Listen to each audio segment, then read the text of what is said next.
चलें जनाब, आज बात करते हैं दुआ की कबूलियत के एक खास अमल पर। ये तरीका हमें रूहानी वज़ाइफ चैनल से मिला है, तो आइए देखते हैं कि इसमें क्या है। तो सवाल ये है कि क्या वाकई कोई ऐसा तरीका है कि हर दुआ कबूल हो जाए? देखें, ये तो हम सब के दिल की आवाज़ है ना, कि बस जो मांगे वो मिल जाए।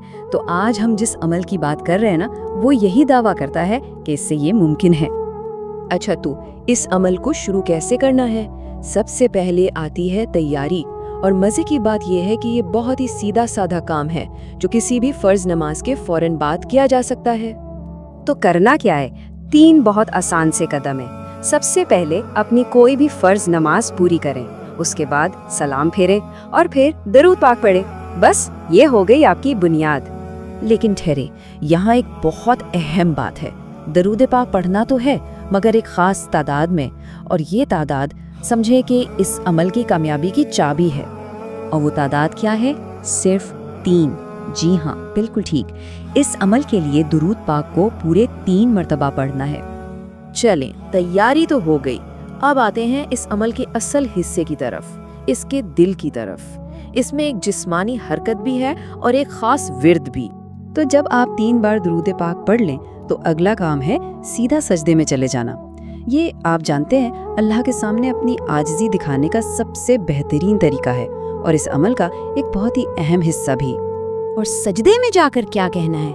ये खास अल्फाज दोहराने हैं, या अरहमर राहिमीन। सारा जोर, सारी ताकत जो है ना इस वजीफे की, वो इन्हीं कलमात में है। ठीक है, तो सजदे में ये पढ़ना है, लेकिन कितनी बार?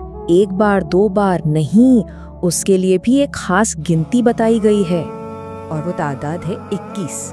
जी, पूरे 21 मरतबा सजदे में या अरहमुर राहिमीन को दोहराना है। अच्छा जनाब, अमल तो कर लिया, लेकिन इसका नतीजा क्या निकलेगा?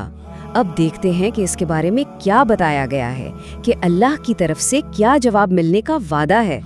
जो बताया गया है वो ये है कि अल्लाह ताला अर्श के फरिश्तों को भेज देता है जो हर किस्म की परेशानी और मुसीबत को दूर कर देते हैं। अब ये वाकई एक बहुत बड़ा वादा है। और सिर्फ यही नहीं, ये भी कहा गया है कि इस अमल का असर पहली बार करने से ही नजर आ सकता है, मतलब इसका असर बहुत फौरी हो सकता है। चलें, अब इतने सारे कदम हैं तो हो सकता है कोई भूल जाए, तो आसानी के लिए आइए एक नज़र में पूरे अमल को दोबारा से देख लेते हैं। तो खुलासा ये है, कदम नंबर 1, कोई भी फर्ज नमाज पढ़कर सलाम फेरें। कदम नंबर 2, 3 बार दुरूदे पाक पढ़ें।